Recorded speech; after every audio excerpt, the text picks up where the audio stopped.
दोस्तों, अगर आपको शायरी का थोड़ा सा भी शौक है तो आपने अल्लामा इकबाल का नाम ज़रूर सुना होगा। अल्लामा इकबाल पाकिस्तान के पैदा होने वाले बहुत मशहूर और मआरूफ शायर गुजरे हैं। बरतानिया दौर हुकूमत में सियालकोट में पैदा होने वाले अल्लामा इकबाल बर्र सगीर के सबसे मशहूर और मआरूफ शायरों में से एक हैं।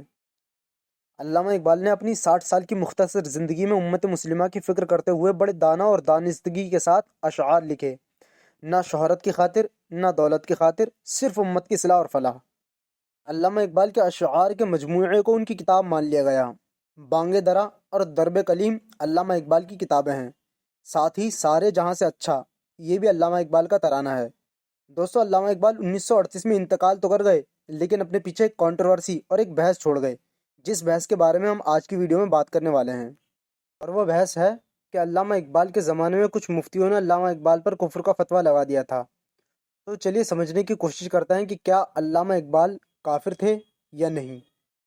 दोस्तों, बात शुरू होती है ब्रिटिश राज से, जब हिंदुस्तान में जुल्म और सितम की दास्तान शुरू होती है और इस जालिमाना दौर में पैदा होता है अल्लामा इकबाल। उनका मकसद सोई हुई उम्मत को जगाना होता है।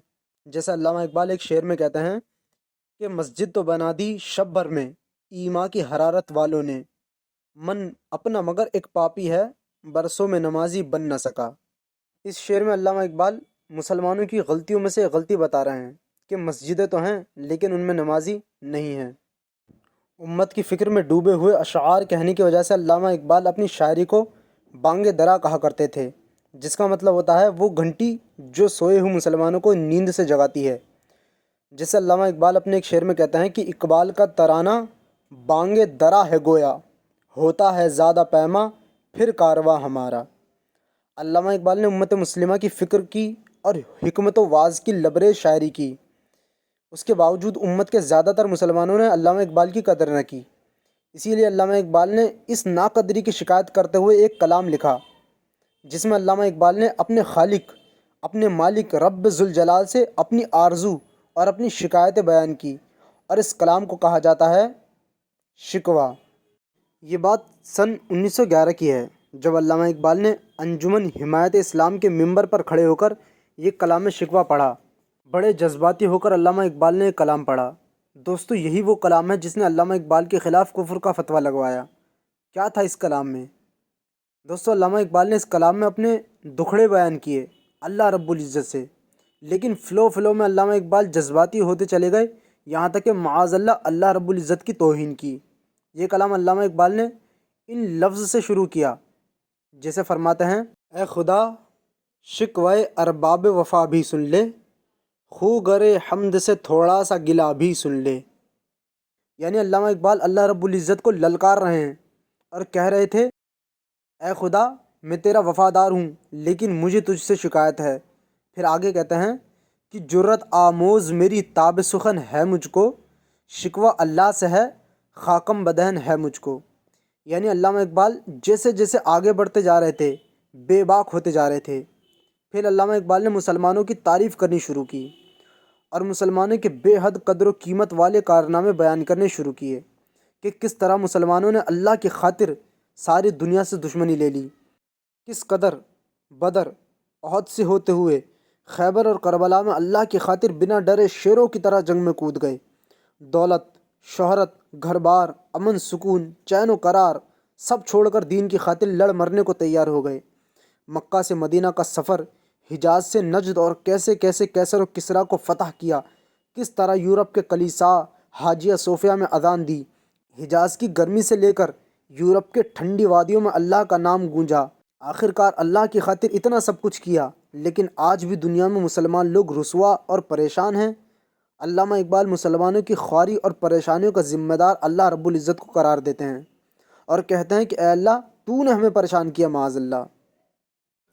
और अल्लामा इकबाल कहते हैं कि थे हम ही एक तेरे मार का आराओं में, कभी खुश्कियों में लड़ते तो कभी दरियाओं में, दी अजाने कभी यूरोप के कलीसाओं में, कभी अफ्रीका के तपते हुए सहराओं में। और आखिरकार बेबाक होकर कहते हैं कि फिर भी हमसे गिला है कि वफ़ादार नहीं, हम वफ़ादार नहीं, तू भी तो दिलदार नहीं, नऊज़ बिल्ला। फिर आगे कहते हैं, कभी हमसे कभी गैरों से शनासाई है, बात कहने की नहीं तू भी तो हरजाई है, توبہ استغفار۔ علامہ اقبال نے آخرکار بے باک ہو کر اللہ رب العزت کو ہرجائی کہہ دیا، جس کا معنی ہوتا ہے دھوکے باز۔ یعنی علامہ اقبال کے مطابق ہم مسلمان تو اللہ کے وفادار ہیں، لیکن اللہ ہمیں بار بار مصیبتوں میں ڈال دیتا ہے۔ اس کے بعد علامہ اقبال نے کہا کہ لطف مرنے میں ہے باقی، اب نہ مزہ جینے میں، کچھ مزہ ہے تو یہی خون جگر پینے میں۔ یعنی اب زندہ رہنے میں مزہ نہیں رہا، موت ہماری زندگی سے بہتر ہے۔ انجمن حمایت اسلام کے ممبر پر علامہ اقبال کے یہ اشعار بجلی کی طرح گرتے ہیں۔ وہاں موجود سارے عالم حیران رہ جاتے ہیں کہ اتنا بڑا دانا انسان اتنی غلط اشعار کیسے کہہ سکتا ہے۔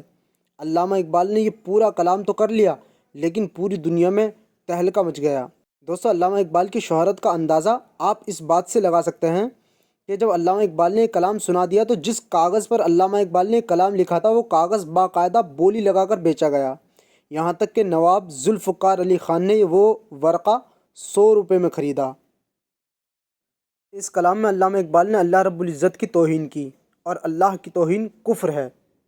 کہ کچھ دن بعد علامہ اقبال اپنے گھر پر بیٹھ کر اخبار پڑھ رہے تھے، اور اخبار میں یہ خبر شائع ہوئی تھی کہ ہندوستان کے کچھ مفتیان اکرام نے علامہ اقبال پر کفر کا فتویٰ لگا دیا ہے۔ علامہ اقبال اس خبر کو پڑھ کر ہکا بکا رہ گئے، اور تب علامہ اقبال غور و فکر میں ڈوب گئے۔ تو دوستو، یہ تھی وہ وجہ جب علامہ اقبال پر کفر کا فتویٰ لگایا گیا۔ لیکن دوستو، علامہ اقبال پر یہ فتویٰ ایک بجلی کی طرح گرا، اور اس وقت علامہ اقبال کو احساس ہوا کہ واقعی میں نے کچھ غلط کہہ دیا ہے۔ اس لیے علامہ اقبال نے فیصلہ کیا کہ میں اس کلام سے توبہ کرتا ہوں، اور اب اس کلام کے جواب میں دوسرا کلام لکھوں گا۔ اور تب علامہ اقبال نے دوسرا کلام لکھا، اور اس کلام کا نام رکھا جواب شکوہ۔ اور جواب شکوہ کو اس انداز میں ڈھالا کہ جواب شکوہ کلام شکوہ کی طرح بہت مشہور ہوا۔ جواب شکوہ میں علامہ اقبال نے کلام شکوہ کے ایک ایک شعر کا جواب دیا۔ جیسے کلام شکوہ میں علامہ اقبال نے کہا تھا کہ جرت آموز میری تاب سخن ہے مجھ کو، شکوہ اللہ سے ہے خاکم بدہن ہے مجھ کو۔ اس شعر کے جواب میں علامہ اقبال نے اپنے آپ کو کرٹیسائز کرتے ہوئے، اپنی مذمت کرتے ہوئے یہ شعر کہا: ناز ہے طاقت گفتار پر انسانوں کو، اور بات کرنے کا سلیقہ نہیں نادانوں کو۔ اسی طرح ایک شعر میں کہتے ہیں کہ طعن اغیار ہے، رسوائی ہے، ناداری ہے، کیا تیرے نام پہ مرنے کا عوض خاری ہے؟ اور جواب میں کہتے ہیں: وہ معزز تھے زمانے میں مسلمان ہو کر، اور تم خوار ہوئے تاریک قرآن ہو کر۔ اور کہتے ہیں کہ لطف مرنے میں ہے باقی، اب نہ مزہ جینے میں۔ اور جواب میں کہتے ہیں کہ ہے ابھی محفل ہستی کو ضرورت تیری۔ اور اسی کلام کے آخری شعر میں علامہ اقبال کا سب سے مشہور شعر ہے، اور وہ شعر یہ ہے کہ کی محمد سے وفا تو نے تو ہم تیرے ہیں، یہ جہاں چیز ہے کیا لوح قلم تیرے ہیں۔ اس جواب شکوہ کے بعد علامہ اقبال سے کچھ عالموں نے کفر کا فتویٰ ہٹا لیا، لیکن پوری دنیا سے پوری طرح سے کفر کا فتویٰ نہیں ہٹایا گیا۔ اسی لیے دنیا کے کئی عالم ایسے بھی ہیں جو علامہ اقبال کو علامہ کہنے سے منع کرتے ہیں۔ اور رہی بات کلام شکوہ کی، تو اس کلام کے وہ اشعار جن پر کفر کا فتویٰ لگا ہے، اور جن اشعار میں اللہ کی توہین ہے، وہ اشعار نہیں پڑھنے چاہیے۔ اس کے علاوہ ترانہ ملی اور سارے جہاں سے اچھا، یہ بھی علامہ اقبال کے بہت مشہور کلام ہیں۔ دوستوں، میں امید کرتا ہوں کہ آپ کو میری ویڈیو پسند آئی ہوگی۔ اگر آپ کو ویڈیو پسند آئی تو یوٹیوب پہ سبسکرائب کریں اور فیس بک پر فالو کریں۔ اور دوستوں، ویڈیو پسند آنے کی صورت میں اپنے دوستوں کے ساتھ زیادہ سے زیادہ شیئر کریں، جس سے میرا چینل گرو ہو سکے۔ اور میں ہوں فرمان خان دہلوی، ملیں گے انشاءاللہ اگلی ویڈیو میں۔